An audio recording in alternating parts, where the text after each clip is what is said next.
अस्सलाम वालेकुम नाजरीन। दुबई से पाकिस्तानी क्रिकेट टीम के कैंप से कुछ ज़्यादा खुशाइंद खबरें सामने नहीं आ रही और सबसे बड़ी खबर ये है कि फ़खर जमान चैंपियंस ट्रॉफ़ी से बाहर हो चुके हैं। ये एक बहुत बड़ा धचका है क्योंकि फ़खर जमान टीम के तजर्बाकार और बेहतरीन ओपनर में से एक है। उनकी जगह कौन आ रहा है और पाकिस्तान की प्लेइंग 11 में कौन सी 3 बड़ी तब्दीलियां की जा रही हैं, ये वो सवालात हैं जो आज हर क्रिकेट फैंस के जहन में गर्दिश कर रहे हैं। नाज़रीन, फ़खर जमान की इंजरी का मामला काफ़ी संजीदा नौयत का है। पहले ही इतलात थी कि उनके मसल स्ट्रेन का मसला शदीद हो चुका है, लेकिन इसके बावजूद टीम मैनेजमेंट ने उन्हें बैटिंग पर मजबूर किया, जो कि ना सिर्फ फ़खर जमान के लिए नुकसानदा साबित हुआ बल्कि पाकिस्तानी क्रिकेट टीम के लिए भी एक बड़ा धचका बन गया।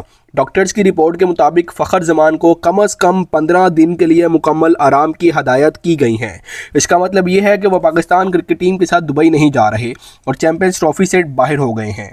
जब किसी अहम खिलाड़ी को टीम से ड्रॉप किया जाता है या वो किसी वजह से ड्रॉप हो जाता है तो उसकी जगह पर मुतबादिल खिलाड़ी के इंतखाब का मरहला बहुत ज़्यादा इंतहाई अहमियत रखता है। पाकिस्तान क्रिकेट टीम के पास 2 ऑप्शन है, मोहम्मद हुरैरा और इमामुल हक।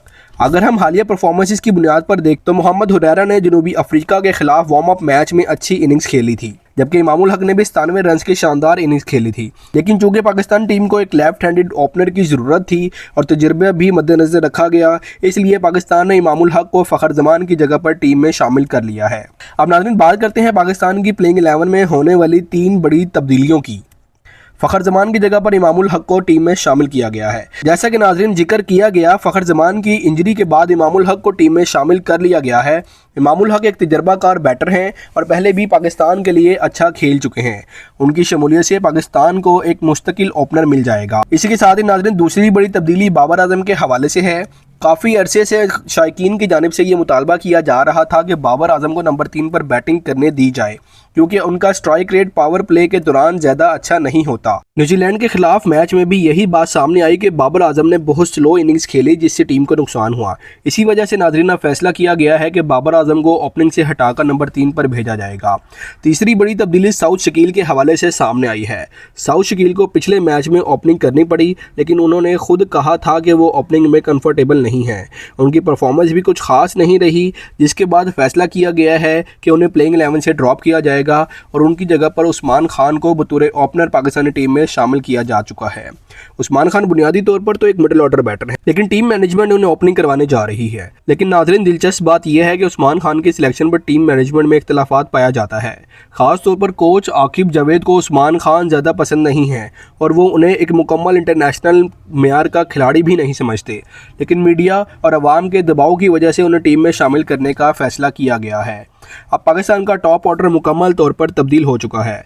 इमामुल हक और उस्मान खान पाकिस्तान की जानिब से ओपनिंग करेंगे, जबकि नंबर 3 पर बाबर आजम होंगे। इस तब्दीली का मतलब नाज़रीन ये है कि पाकिस्तान ने पिछले 6 माह की सारी तैयारी ज़ाया कर दी है, क्योंकि चैंपियंस ट्रॉफ़ी में एक बिल्कुल नया कम्बिनेशन के साथ पाकिस्तान मैदान में उतरने जा रहा है, जो कि एक बहुत बड़ा रिस्क साबित हो सकता है। टॉप ऑर्डर के बाद पाकिस्तान मिडिल ऑर्डर में ज़्यादा तब्दीलियाँ नहीं कर रहा। मोहम्मद रिजवान नंबर 4 पर, सलमान अली आगा नंबर 5 पर और तैयब ताहिर नंबर 6 पर खेलेंगे। तैयब ताहिर की फॉर्म भी काफ़ी तशवीशनाक है, क्योंकि वो एक ही तरीके से बार बार आउट हो रहे हैं। लेकिन टीम मैनेजमेंट के पास इस पोजीशन के लिए कोई और बेहतरीन ऑप्शन मौजूद नहीं है, इसलिए उन्हें टीम में बरकरार रखा गया है।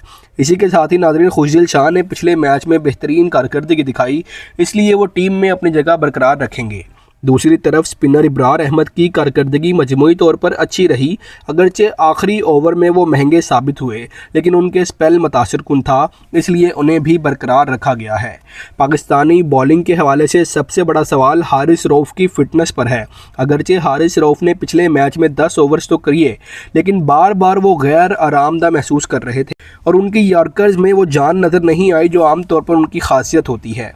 ये खबर भी सामने आ रही है कि हारिस रऊफ़ की फ़िटनेस को दोबारा जांचा जाएगा और अगर वो मुकम्मल फ़िट नहीं होते तो उन्हें प्लेइंग 11 से बाहर करके फ़हीम अशरफ या मोहम्मद हसनैन को टीम में शामिल किया जा सकता है। फ़हीम अशरफ की शमूलियत से पाकिस्तान की बैटिंग लाइनअप को थोड़ा बहुत सहारा मिल सकता है, जो टीम के लिए फ़ायदेमंद होगा। ताहम इस बारे में हतमी फ़ैसला अभी नहीं हुआ और मैच से एक दिन पहले ही फ़ाइनल कॉल की जाएगी। इन तमाम तब्दीलियों को देखते हुए ये नाज़रीन वाज़िया होता है कि पाकिस्तानी टीम चैंपियंस ट्रॉफ़ी में एक नई कम्बिनेशन के साथ उतरने जा रही है। ये एक बहुत बड़ा जुआ है, क्योंकि अहम टूर्नामेंट से पहले इतनी बड़ी तब्दीलियां अक्सर टीम के कॉम्बिनेशन को मुतासर करती हैं। फ़खर जमान का टीम से बाहर हो जाना एक बहुत बड़ा नुकसान है। बाबर आजम के नंबर 3 पर वापसी अगरचे एक मस्बत पहलू है। इमामुल हक और उस्मान खान की ओपनिंग पार्टनरशिप एक नया तजर्बा है, जिसके रिजल्ट अभी देखना बाकी हैं। फास्ट बॉलिंग में हारिस रऊफ की फिटनेस टीम के लिए एक बहुत बड़ा मसला बन सकती है। ये देखना इंतहाई दिलचस्प होगा कि पाकिस्तान इन चैलेंजेस से किस तरह निपटता है। क्या ये नई तब्दीलियां टीम के लिए फ़ायदेमंद साबित हो सकती हैं या नहीं? क्या ये पाकिस्तानी टीम इंडिया जैसी मजबूत टीम को दुबई की कंडीशन में हरा सकती है या नहीं? अगर नाजरीन पाकिस्तान इंडिया को इस मैच में नहीं हराता तो पाकिस्तान तकरीबन चैंपियंस ट्रॉफी से बाहर हो जाएगा और पाकिस्तान का सेमीफाइनल में जाने का ख्वाब अधूरा रह जाएगा। पाकिस्तान के लिए ये मैच इंतहाई अहम है। ये मैच पाकिस्तान के लिए डू और डाई सिचुएशन इख्तियार कर चुका है, क्योंकि पाकिस्तान के लिए अगले दोनों मैचेस बांग्लादेश वाला और इंडिया वाला जीतना हर हाल में लाजिम है, क्योंकि पाकिस्तान न्यूजीलैंड से हार चुका है। और अगर पाकिस्तान अगले 2 मैचेस नहीं जीतता तो पाकिस्तान का सफ़र तकरीबन ख़त्म हो जाएगा। नाजरीन, आपके ख्याल में क्या पाकिस्तान की ये प्लेइंग 11 इंडिया को शिकस्त देकर अपने चैंपियंस ट्रॉफी के सफ़र को आगे बढ़ाएगी या नहीं? अपनी कीमती राय आप कमेंट सेक्शन में ज़रूर दीजिएगा। और वीडियो अच्छी लगी हो तो वीडियो को लाइक और चैनल को सब्सक्राइब करना ना भूलें। मिलते हैं अगली वीडियो में, तब तक के लिए अल्लाह हाफिज़।